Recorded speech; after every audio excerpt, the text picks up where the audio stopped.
దానం నాగేందర్ గారు.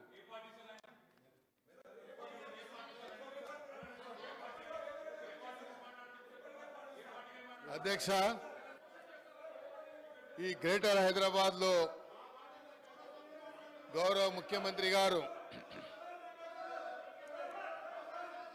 ఈ మధ్య కాలంలో జరిగినటువంటి విపత్తులను దృష్టిలో ఉంచుకొని ముఖ్యమంత్రి గారు ఒక దీర్ఘకాల ప్రణాళికని సిద్ధం చేయాలన్నటువంటి ఆలోచనతో గ్రేటర్ హైదరాబాద్లో Hyderabad disaster response assistant protection ఏజెన్సీని ఏర్పాటు చేయాలన్నటువంటి ఆలోచనతోని ముఖ్యమంత్రి గారు హైదరాబాద్లో ఈ మధ్యకాలంలో కానీ గత 10 సంవత్సరాల నుంచి వచ్చినటువంటి విపత్తులను దృష్టిలో ఉంచుకొని ఆ విపత్తుల నివారణకు ఈ యొక్క ఏజెన్సీని తీసుకొస్తున్నందుకు గ్రేటర్ హైదరాబాద్ ప్రజల తరఫున వారికి నేను హృదయపూర్వకంగా ధన్యవాదాలు తెలియజేస్తా ఉన్నాను. అదేవిధంగా అధ్యక్ష, మీరు చూసినట్టయితే ఈ విపత్తుల వల్ల గతంలో ప్రాణ నష్టం కానీ ఆస్తి నష్టం కానీ ప్రభుత్వాల ఆస్తులు కానీ లేకపోతే ప్రజల ఆస్తులు కానీ ప్రజల ప్రాణాలు పోయినటువంటి సందర్భాలు ఎన్నో ఉన్నాయి అధ్యక్ష. ఇవన్నీ దృష్టిలో ఉంచుకొని ముఖ్యమంత్రి గారు హైడ్రా అనేటువంటి ఒక సంస్థను తీసుకొచ్చి ఈ హైదరాబాద్ సిటీని అభివృద్ధి చేయాలి, హైదరాబాద్లో విపత్తులు వస్తే ఆ విపత్తులని సమగ్రంగా ఎదుర్కోవడానికి ఇలాంటి ఏజెన్సీని తీసుకొచ్చినందుకు ముఖ్యమంత్రి గారికి గ్రేటర్ హైదరాబాద్ ప్రజల తరఫున వారికి నేను ధన్యవాదాలు తెలియజేస్తా ఉన్నా అధ్యక్ష. అదేవిధంగా గ్రేటర్ హైదరాబాద్కు సంబంధించి హైదరాబాద్ సిటీని అభివృద్ధి చేయడానికి ముఖ్యమంత్రి గారు మొన్న ఫైనాన్స్ మినిస్టర్ గారు ప్రవేశపెట్టినటువంటి బడ్జెట్లో 10,000 కోట్ల రూపాయలని హైదరాబాద్ సిటీకి కేటాయించినందుకు కూడా నేను గౌరవ ముఖ్యమంత్రి గారికి హృదయపూర్వకంగా ధన్యవాదాలు తెలియజేస్తా ఉన్నా అధ్యక్ష. ఈరోజు ఒకసారి మీరు చూసినట్టయితే అధ్యక్ష, హైదరాబాద్లో జరిగినటువంటి విపత్తులు కానీ ఇది హైదరాబాద్కు సంబంధించినటువంటి గతంలో కేటీఆర్ గారు ఎస్ఎన్డిపి ఊసుకోపోయి మా బయట కూడా తిరగని కొడుకా మేము కానీ ఏమనుకుంటున్నారా మీరు? అమ్మ తోలు తీస్తా కొడుక ఒక్కొక్కంది తోలు తీస్తా ఒక్కొక్కంది చెప్తున్నా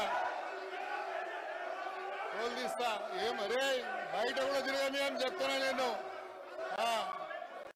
రారా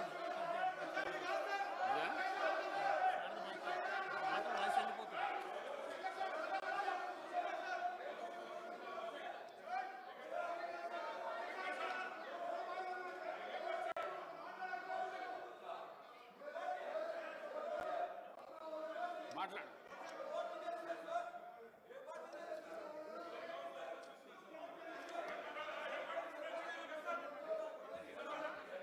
అధ్యక్ష, హైదరాబాద్ కు సంబంధించి ఇది ఇంపార్టెంట్ అయిన సబ్జెక్ట్ అధ్యక్ష. రాబోయేటువంటి రోజుల్లో హైదరాబాద్ సిటీలో రాబోయేటువంటి రోజుల్లో ఈ హైదరాబాద్ ఒక డిసైడింగ్ ఫ్యాక్టర్ గా కాబోతున్నది అధ్యక్ష. ఈ హైదరాబాద్ సిటీ యొక్క డిసైడింగ్ ఫ్యాక్టర్ కాబోతున్నటువంటి ఈ తరుణంలో మేము గౌరవ ముఖ్యమంత్రి గారికి కొన్ని విషయాలు వారి దృష్టికి తీసుకురావాల్సిన అవసరం ఉంది అధ్యక్ష. ఈరోజు మీరు చూడండి అధ్యక్ష, కేంద్ర ప్రభుత్వం కేంద్రంలో ఉన్నటువంటి ఫైనాన్స్ మినిస్టర్ గారు మొన్న సెంట్రల్ గవర్నమెంట్ ఒక రోడ్ మ్యాప్ తయారు చేయడం జరిగింది అధ్యక్ష. ఆ రోడ్ మ్యాప్కి సంబంధించి అధ్యక్ష మీరు చూసినట్టయితే 11.11 కోట్ల రూపాయలని వాళ్ళు చేయడం జరిగింది. ఆ రోడ్ మ్యాప్ అధ్యక్ష చూసినట్టయితే ఫాస్టెస్ట్ గ్రోయింగ్ అర్బనింగ్ సిటీ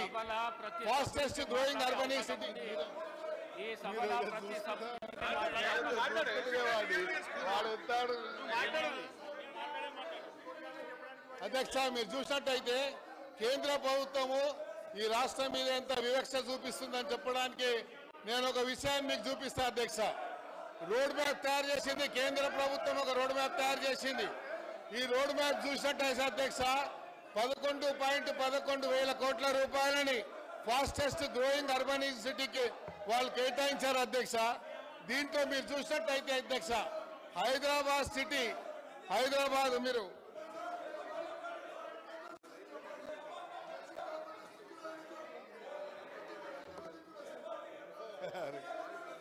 అధ్యక్ష మీరు చూసినట్టయితే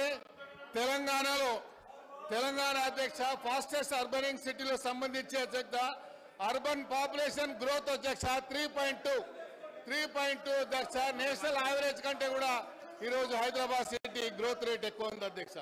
అందుకనే కేంద్ర ప్రభుత్వం మనం ప్రవేశపెట్టినటువంటి ఈ అర్బనైజింగ్ సిటీకి సంబంధించినటువంటి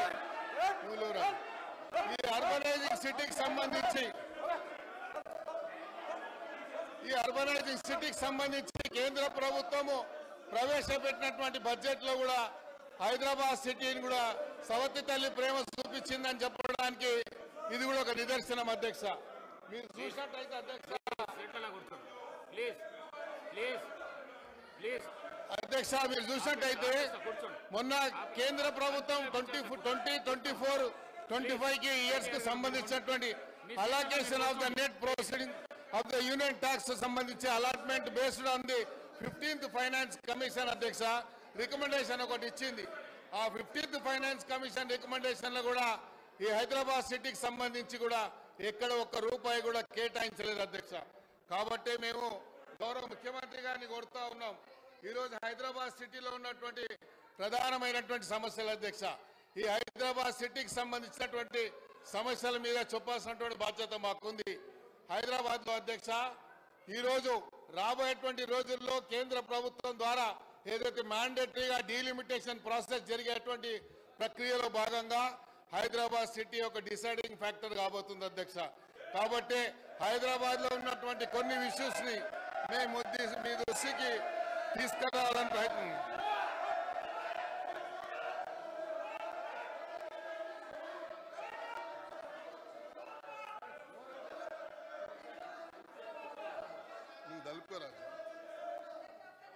అధ్యక్ష ఈరోజు హైదరాబాద్ లో ఉన్నటువంటి అధ్యక్ష